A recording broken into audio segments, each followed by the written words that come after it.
¿Qué tal? ¿Cómo están? Nos encontramos en la oficina del magistrado presidente del Tribunal Superior de Justicia y del Consejo de la Judicatura del Estado de Nayarit, nuestro amigo, el doctor en Derecho Pedro Antonio Enríquez Soto, a quien entrevistamos a propósito de los tópicos más importantes de su reciente informe del segundo año de labores al frente de esta alta responsabilidad que implica el ser el titular del Poder Judicial en un estado como el nuestro. Magistrado presidente, gracias por recibirnos. Muchas gracias, licenciado. Bienvenidos. ¿Cómo te sientes después de haber presentado el informe, lo que se reprodujo en los medios, en los otros poderes, en el foro judicial? A propósito, me gustaría que nos dijeras, ¿cómo se logró llegar a casi una tercera parte del rezago, que era una de las grandes flagelos que tiene la administración pública después de haber heredado rezagos de 60, 65, 50% de expedientes cada año? Bueno, pues muchas gracias por estar aquí en la sede del Poder Judicial. Muchas gracias, licenciado, por este esfuerzo periodístico que coadyuva a generar opinión, a generar información a Nayarit.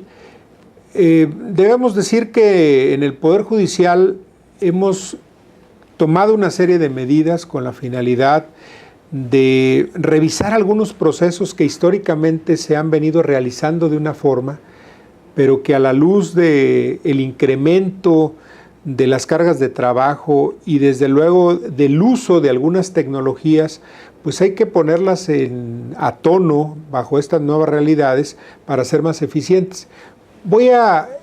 Este año hemos dicho que logramos bajar el rezago y llevarlo al promedio histórico de los últimos 10 años, que es del 34%. Lo traíamos en casi el 46%.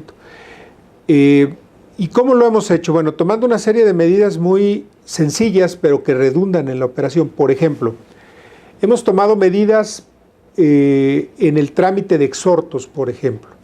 Antiguamente el trámite de exhortos, ¿cómo se hacía? Bueno, si había que enviar un exhorto de Tepic a Caponeta, había que esperar a que viniera el juez de Acaponeta por el exhorto, por la famosa correspondencia. Sí. Y viceversa, para entregarlo, pues había que esperar que el juez tuviera salida a Tepic para poder traer esos documentos.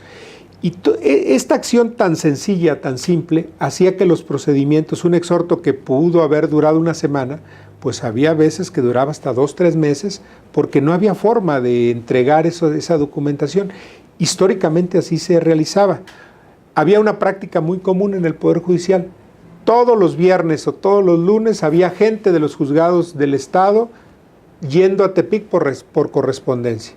Y sin embargo todos los días teníamos llenos de correspondencia por entregar a nuestros juzgados. ¿Qué hicimos? Tomamos una medida muy sencilla.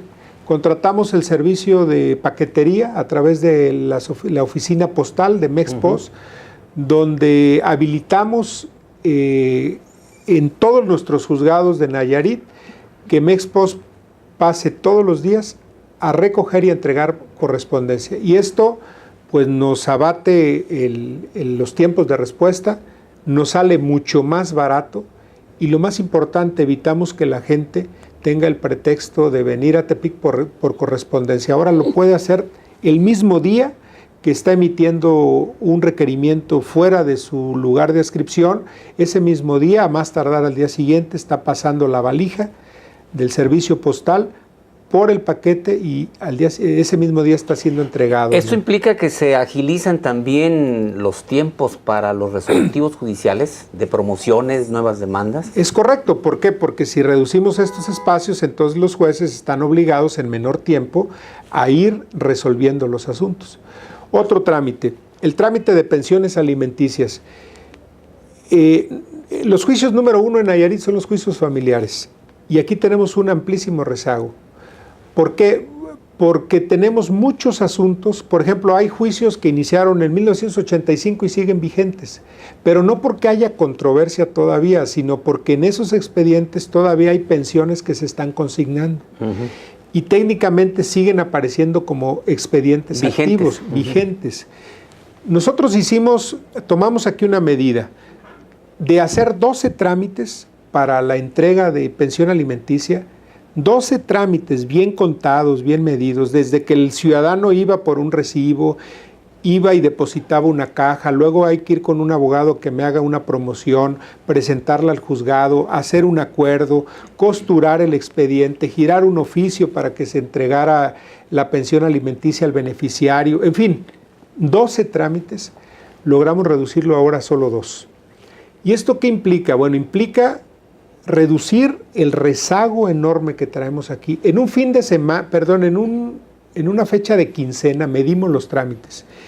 Ese día dejamos de emitir más de 2,000 acuerdos en una sola fecha que correspondía a quincena, lo cual significa que ese día dejaron de emitirse 2,000 acuerdos, solo en Tepic, sin contar los juzgados fuera de la capital.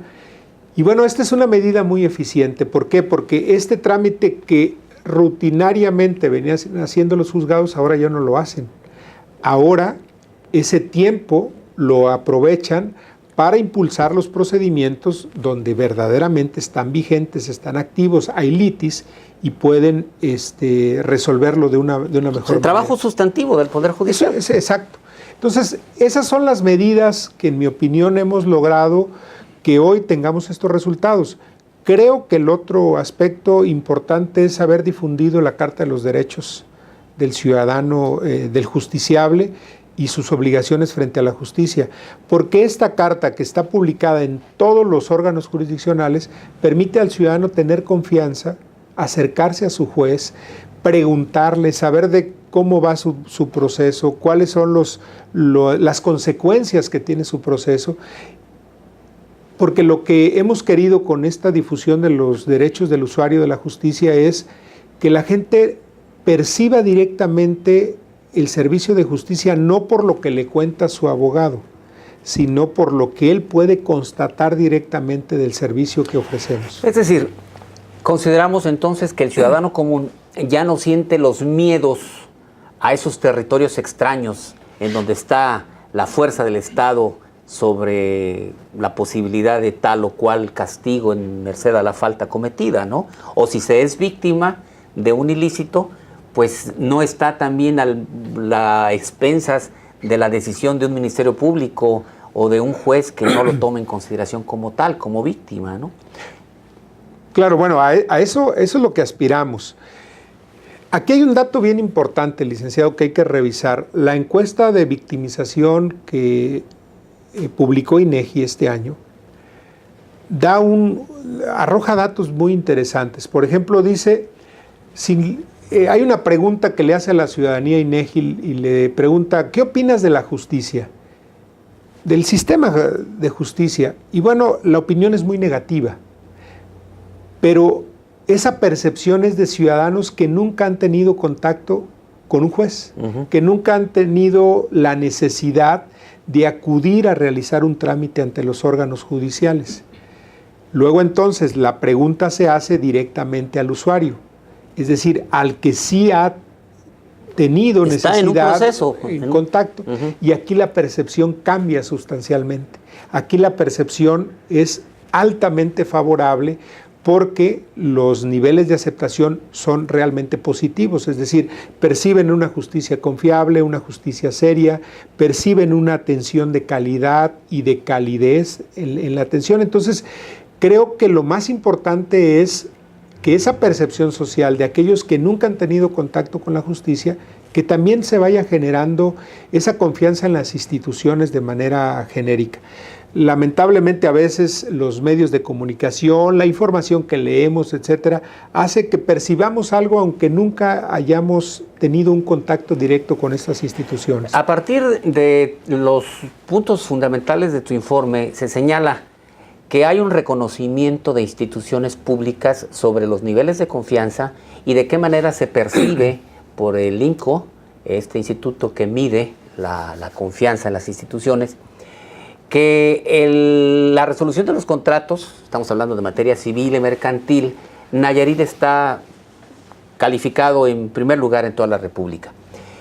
¿Esto significa que tenemos una nueva actitud de los juzgadores, una nueva actitud de los auxiliares en la administración de justicia, en donde ya no se dilapida el tiempo de las resoluciones de juicios mercantiles, de juicios civiles ejecutivos, sobre lo que traíamos en años anteriores, en lustros anteriores, que la práctica de la justicia estaba mercantilizada y se agilizaba por el mejor postor, ¿no?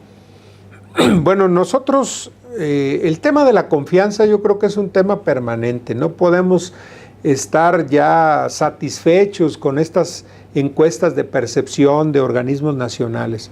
La confianza se gana todos los días con nuestro trabajo, con nuestra responsabilidad, con la conducta honesta de todos los servidores judiciales. Ese es un trabajo permanente. En materia mercantil, ¿qué hemos hecho? Bueno, los juicios mercantiles son los número 2. El número 3 son los penales y el número 4 son los asuntos civiles. En materia mercantil, ¿qué hemos hecho? Bueno, hemos tomado también medidas importantes. Por ejemplo, nosotros logramos ahora que las solicitudes de diligencias en materia mercantil se hicieran a través de medios electrónicos. Es decir, cualquier abogado que tiene un juicio mercantil en Nayarit, de los bancos o particulares o de empresas, ya no tienen que venir previamente a agendar una cita de ejecución al área de ejecutores, sino que pueden hacerlo directamente en línea, por internet, y a más tardar en 24 horas tienen asignada la fecha, el ejecutor, la hora en que se va a practicar la diligencia. A menos de un año que echamos a andar este programa, tenemos más de 17,000 solicitudes de diligencia por esta vía. Esto contribuye a estos factores, a estos elementos que se valoran en este aspecto. Ahora bien, aquí también hay que decir, tenemos un grave problema de agiotismo, tenemos un grave problema de particulares que usan a través de los medios legales el pagaré, por ejemplo, y que prestan dinero a ciudadanos que usan el sistema judicial para cobrar sus negocios de préstamos en dinero. Y bueno, nosotros lo hemos alertado mucho a la ciudadanía, a los órganos del Estado. Mucho cuidado aquí, porque hay también muchas personas que por la autonomía de un documento mercantil, por el carácter legal que tiene un pagaré, pues aprovechan para ser prestamistas con condiciones muy desfavorables para la ciudadanía. Y este es un tema que nosotros estamos alertando también.